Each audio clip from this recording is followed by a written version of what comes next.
दोस्तों हमारी आज की इस वीडियो का टॉपिक रहेगा ऑल्स वेल दैट एंड्स वेल। इस प्ले को लिखा है विलियम शेक्सपियर ने। दोस्तों ये एक कॉमेडी है। इसको 1623 में फर्स्ट फोलियो में पब्लिश करवाया गया था। ऐसा माना जाता है कि इस प्ले को विलियम शेक्सपियर ने 1598 से 1608 के बीच लिखा था। दोस्तों शेक्सपियर के इस प्ले को प्रॉब्लम प्ले कहा जाता है। तो आइए अब हम इस प्ले की समरी को डिस्कस करते हैं। दोस्तों इस प्ले की शुरुआत होती है बर्ट्राम नाम के एक यंग काउंट से। बर्ट्राम के फादर एक महान व्यक्ति थे जिनकी हाल ही में मृत्यु हो गई है। बर्ट्राम के फादर फ्रांस के किंग की देखभाल करते थे, लेकिन अब बर्ट्राम के फादर की डेथ हो गई है, इसलिए उनकी जगह पर बर्ट्राम ही फ्रांस के राजा की देखभाल करने के लिए उनके पास जा रहा है। दरअसल राजा बहुत बीमार हैं और उनको बर्ट्राम की जरूरत है। बर्ट्राम की माँ काउंटेस अपने बेटे को जाते हुए देखकर काफी ज्यादा दुखी है। बर्ट्राम की माँ काउंटेस के साथ एक लड़की रहती है, हेलेन। हेलेन बर्ट्राम की माँ काउंटेस की देखभाल करती है। हेलेन के फादर एक अच्छे डॉक्टर थे, लेकिन हाल ही में उनकी भी डेथ हो गई है। बर्ट्राम को जाते हुए देखकर बर्ट्राम की माँ के साथ साथ हेलेन भी रो रही होती है। बर्ट्राम की मदर काउंटेस को ये लगता है कि शायद हेलेन अपने फादर को मिस कर रही है, लेकिन बर्ट्राम के जाने के बाद हेलेन बताती है कि वो बर्ट्राम से बेहद मोहब्बत करती है और अपने प्यार को दूर जाता हुआ देखकर हेलेन काफी ज्यादा उदास है। हालांकि हेलेन ने कभी भी ये बात बर्ट्राम को नहीं बताई थी, क्योंकि बर्ट्राम ऊंची फैमिली से बिलोंग करता है और हेलेन लो क्लास की लड़की है। हेलेन जानती है कि भले ही वो बर्ट्राम से प्यार करती है, लेकिन बर्ट्राम उसको एक्सेप्ट नहीं करेगा, क्योंकि हेलेन लो क्लास फैमिली से बिलोंग करती है। बर्ट्राम का एक दोस्त पेरोलस आता है। वो हेलेन से कुछ मजाकिया बातें करता है। ये पेरोलस धोखेबाज और डरपोक किस्म का है। हेलेन जानती है कि उसके पास बर्ट्राम से शादी करने की कोई उम्मीद नहीं है, लेकिन फिर भी हेलेन सोचती है कि वो बर्ट्राम को पाने की पूरी कोशिश करेगी। फ्रांस का किंग अपने पेरिस के दरबार में बैठा हुआ है। इटली के दो शहरों फ्लोरेंस और सिएना के बीच विवाद चल रहा है। राजा इस वक्त बूढ़ा हो चुका है और वो बीमार भी है, इसलिए वो चाहता है कि इस विवाद में वो कोई भी हस्तक्षेप नहीं करेगा। लेकिन वो ये भी सोचता है कि अगर उसकी तरफ से कोई लड़ना चाहेगा तो राजा उसको मना भी नहीं करेगा। अब बर्ट्राम राजा के पास आता है। राजा उसको बधाई देते हैं और कहते हैं कि बर्ट्राम, मैं तुम्हारे फादर की तरह मर जाना चाहता हूँ, क्योंकि मैं भी कमजोर और बूढ़ा हो चुका हूँ। उधर रासेलियन में बर्ट्राम की माँ काउंटेस अपने एक प्रबंधक से हेलेन और बर्ट्राम के बारे में बात करती हैं। काउंटेस हेलेन को बुलाती हैं और बर्ट्राम के लिए उसके मन में फीलिंग्स के बारे में पूछती हैं। हेलेन बताती है कि वो बर्ट्राम से बहुत प्यार करती है। साथ ही वो काउंटेस से माफी भी मांगती है बर्ट्राम को पसंद करने के लिए। इस पर काउंटेस कहती है कि मुझे कोई आपत्ति नहीं है अगर तुम मेरे बेटे बर्ट्राम को पसंद करती हो। इसके बाद हेलेन काउंटेस से कहती है कि मेरे पास पेरिस जाने की एक योजना है। मेरे पिता के द्वारा दी गई मेरे पास कुछ मजबूत दवाइयां हैं और मैं इन दवाइयों को राजा के पास ले जाना चाहती हूँ। मुझे उम्मीद है कि राजा के स्वास्थ्य में ये दवाइयां अच्छे से मदद करेंगी और राजा ठीक भी हो जाएंगे। भले ही हेलेन राजा को ठीक करना चाहती थी, लेकिन उसका मेन मकसद था बर्ट्राम तक पहुंचना। काउंटेस हेलेन से कहती है कि शायद ही राजा तुमको इस बात की इजाजत दें कि तुम उनको दवाई दो और उन्हें ठीक करो, क्योंकि तुम एक गरीब परिवार से हो, साथ में अनएजुकेटेड भी हो। लेकिन ये कहने के बाद काउंटेस कहती है कि तुम्हें फिर भी कोशिश करनी चाहिए, तुम फ्रांस जा सकती हो। पेरिस में राजा के दरबार से कुछ कुलीन लोग इटली में लड़ने के लिए जा रहे थे। राजा उन सभी को विदाई दे रहा था। बर्ट्राम इस बात से परेशान था कि राजा उसको लड़ने के लिए क्यों नहीं भेज रहा है। इस पर राजा कहता है कि तुम अभी छोटे हो और तुमको इस लड़ाई का कोई भी अनुभव नहीं है। फ्रांस का एक नोबलमैन लेफ्यू राजा के पास आता है और कहता है कि आपकी बीमारी को ठीक करने के लिए मेरे पास कुछ उपाय है। इस पर राजा मना कर देता है और कहता है कि मैं अपनी मृत्यु के लिए तैयार हूँ, अब मैं और भी अधिक नहीं जीना चाहता। लेफ्यू उसे बताता है कि एक युवा महिला डॉक्टर उसकी मदद करने के लिए आई है। इस पर राजा लेफ्यू से कहता है कि तुम उसे मेरे पास ले आओ। हेलेन राजा के पास आती है और बताती है कि मेरे फादर एक डॉक्टर थे और उनके द्वारा दी गई कुछ प्रसिद्ध दवाइयां मेरे पास हैं और मुझे उम्मीद है कि इन दवाइयों से आप ठीक हो जाएंगे। राजा सोचता है कि एक युवा लड़की उसकी बीमारी कैसे ठीक कर सकती है, जबकि उसके सभी डॉक्टर इस काम में असफल हो गए हैं। लेकिन फिर भी राजा उसकी दवाइयों को लेने के लिए तैयार हो जाता है। साथ ही ये भी कहता है कि अगर तुम मुझे ठीक करने में सफल रही तो तुम मेरे दरबार में से जिसको भी चाहो शादी के लिए चुन सकती हो। ये मेरी तरफ से तुमको एक तोहफा होगा। हेलेन की दवाइयों से राजा ठीक हो जाते हैं और उनके दरबार में इसी बात की चर्चा चलने लगती है। राजा हेलेन के साथ अपने दरबार में आता है और अपने सभी लोगों को एक लाइन में खड़ा कर देता है। वैसे तो वहां पर बहुत से लोग खड़े थे, लेकिन हेलेन बर्ट्राम को ही चुनती है। हेलेन के द्वारा चुने जाने के बाद बर्ट्राम परेशान हो जाता है, क्योंकि वो हेलेन से शादी नहीं करना चाहता था। इस पर राजा बर्ट्राम को डांट लगाते हैं कि वो हेलेन से शादी करने के लिए इसलिए ना मना करे क्योंकि वो निम्न वर्ग से आती है, यानी कि वो एक लो क्लास की लड़की है। राजा के द्वारा डांटे जाने के बाद बर्ट्राम कुछ भी नहीं बोल पाता और फिर मजबूरी में उसी रात वो हेलेन से शादी करता है।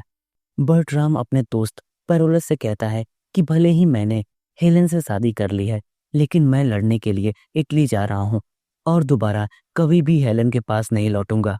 साथ ही वो ये भी कहता है कि वो हेलेन के साथ कभी भी नहीं सोएगा।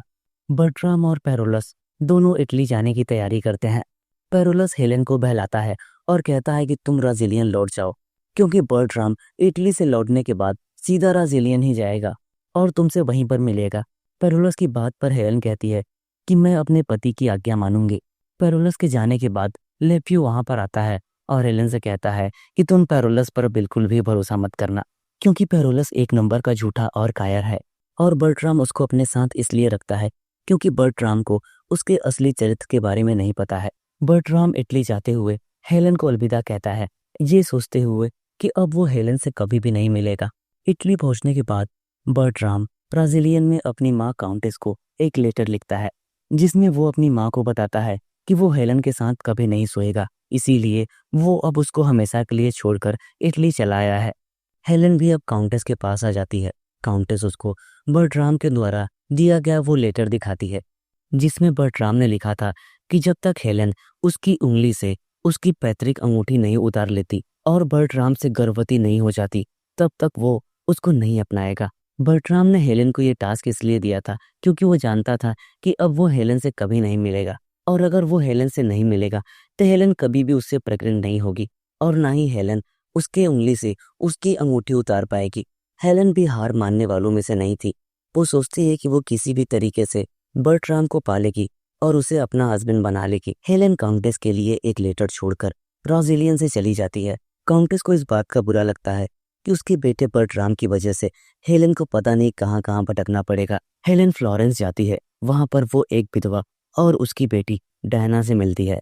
हेलेन को पता चलता है कि बर्ट्राम डायना को अपने प्यार में बहकाने की कोशिश कर रहा है, लेकिन डायना ये सब नहीं चाहती और वो अपनी प्योरिटी को प्रोटेक्ट कर रही है। उधर बर्ट्राम के ग्रुप के लोगों को इस बात का शक होता है कि बर्ट्राम का दोस्त पेरोलस एक नंबर का कायर और धोखेबाज है।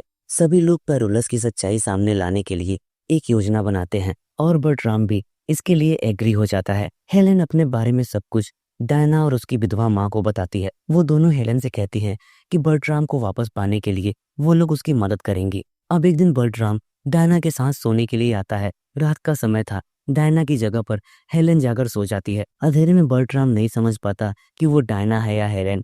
अब हेलेन बर्ट्राम से अपने प्यार की निशानी के रूप में उसकी पैतृक अंगूठी मांगती है। पहले तो बर्ट्राम देने से मना कर देता है, लेकिन वो सोचता है कि उसने डायना को जीत लिया है, इसलिए वो अपनी अंगूठी हेलेन को दे देता है डायना समझकर। बर्ट्राम के लोग पेरोलस को चुपके से पकड़ लेते हैं और उसकी आंख पर पट्टी बांध देते हैं ताकि वो किसी को पहचान न सके। इसके बाद वो लोग पेरोलस से कहते हैं कि अगर तुम चाहते हो कि हम तुम्हें छोड़ दे तो अपनी सेना के बारे में हमें गुप्त जानकारी दो। इस पर पेरोलस बड़े ही आसानी से धोखा देने के लिए तैयार हो जाता है।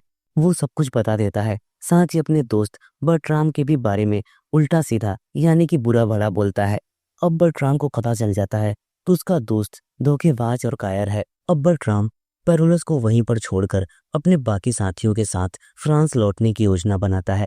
कहीं से काउंटेस को इस बात की खबर मिलती है कि किसी तीर्थ यात्रा के दौरान हेलेन की मृत्यु हो गई है। हालांकि ये खबर झूठी थी, लेकिन काउंटेस और लाफ्यू दोनों को बुरा लगता है हेलेन की मौत पर, और खास तौर पे काउंटेस इसलिए गुस्सा करती है कि कहीं न कहीं हेलेन की मौत का जिम्मेदार उसका खुद का बेटा बर्ट्राम है। लाफ्यू काउंटेस से कहता है कि हेलेन की मौत के बाद मैंने राजा से बात की है कि वो मेरी बेटी की शादी बर्ट्राम से करा दे। काउंटेस भी इस बात के लिए राजी हो जाती है। हेलेन, वो विधवा महिला और डायना तीनों राजा से मिलने के लिए पहुंचते हैं, लेकिन उन लोगों को पता चलता है कि राजा ब्राजीलियन चले गए हैं। पेरोलस भी ब्राजीलियन पहुंचता है और लाफ्यू से मिलकर सारी बातें बताता है, साथ ही उससे माफी मांगता है। लाफ्यू पेरोलस के धोखा देने वाली बात पर उसको बुरा भला सुनाता है, लेकिन फिर उसे अपने साथ रख लेता है। राजा राजेलियन में आकर काउंटेस से मिलते हैं और हेलेन की मौत का दुख जताते हैं। इसके बाद वो कहते हैं कि मैंने बर्ट्राम को माफ कर दिया है और अब मैं चाहता हूँ कि बर्ट्राम की शादी लफ्यू की बेटी से हो जाए। बर्ट्राम भी राजेलियन आता है, अपनी माँ काउंटेस और राजा से मिलता है। वो उन दोनों से माफी मांगता है जो भी हेलेन के साथ हुआ था। राजा कहता है कि मैंने तुम्हें माफ कर दिया है, अब तुम्हें पास्ट के बारे में सोचने की जरूरत नहीं है, तुम लाफ्यू की बेटी से शादी कर लो। लाफ्यू बलराम से कहता है कि मेरी बेटी के लिए प्यार की निशानी के तौर पर तुम उसे कोई टोकन दो। उस वक्त जब हेलेन ने डायना बनकर बर्ट्राम की अंगूठी उससे ली थी तो उसने अपनी भी अंगूठी बर्ट्राम को दे दी थी, लेकिन बर्ट्राम को ये लगता था कि ये अंगूठी डायना की है, न कि हेलेन की। अब बर्ट्राम हेलेन की वो अंगूठी लाफ्यू के बेटी को दे देता है। जैसे ही बर्ट्राम अंगूठी देता है, राजा पहचान लेता है कि ये अंगूठी तो हेलेन की है, क्योंकि जब हेलेन ने राजा का इलाज किया था तो उस टाइम पर राजा ने खुशी से उपहार के तौर पर ये अंगूठी भी हेलेन को दी थी। अब राजा को बर्ट्राम के ऊपर गुस्सा आता है।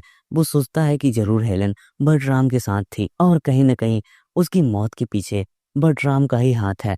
बर्ट्राम इस बात से इनकार कर देता है, लेकिन सभी लोग बर्ट्राम को झूठा कहते हैं। अब डायना राजा के लिए एक लेटर लिखती है और उसमें बताती है कि बर्ट्राम ने उससे शादी का वादा किया था और इस वादे के चलते उसने उसकी प्योरिटी भी खराब की है, यानी कि बर्ट्राम डायना के साथ सो चुका है, लेकिन अब वो राजेलियन भाग आया है। ये सब जानने के बाद लाफ्यू कहता है कि अब मैं अपनी बेटी की शादी बर्ट्राम से कभी नहीं कर सकता। अब डायना को राजा के सामने लाया जाता है। बर्ट्राम भी डायना को झूठा कहता है, लेकिन सबूत के तौर पर डायना बर्ट्राम की अंगूठी को दिखाती है। बर्ट्राम की माँ काउंटेस उस अंगूठी को पहचान लेती है कि ये उनकी पैतृक अंगूठी है। बर्ट्राम डायना से अंगूठी एक्सचेंज करने के लिए कहता है। इसके बाद राजा डायना से कहते हैं कि तुम्हारे पास हेलेन की अंगूठी कैसे आई। राजा सोचते हैं कि डायना ने जरूर हेलेन से ये अंगूठी चोरी की थी। राजा इस बात का आदेश देते हैं कि चोरी के इल्जाम में डायना को जेल में डाल दिया जाए। तभी सबके सामने हेलेन आ जाती है। सभी लोग उसको देखकर आश्चर्य हो जाते हैं, क्योंकि अभी तक सबको लगता था कि हेलेन मर चुकी है। हेलेन सभी को बताती है कि बर्ट्राम की जो शर्तें थी उसने उसको पूरा कर दिया है। कुछ समय के बाद वो बर्ट्राम के बच्चे की माँ बनेगी, यानी कि वो बर्ट्राम से प्रेग्नेंट है और उसकी पुश्तैनी अंगूठी भी अब मिल गई है। और इस हिसाब से अब बर्ट्राम को मुझे अपनाना पड़ेगा अपनी पत्नी के रूप में। ये सब जानने के बाद बर्ट्राम को हेलेन को एक्सेप्ट करना पड़ता है और इस तरह से अपनी चतुराई से हेलेन बर्ट्राम को जीत लेती है।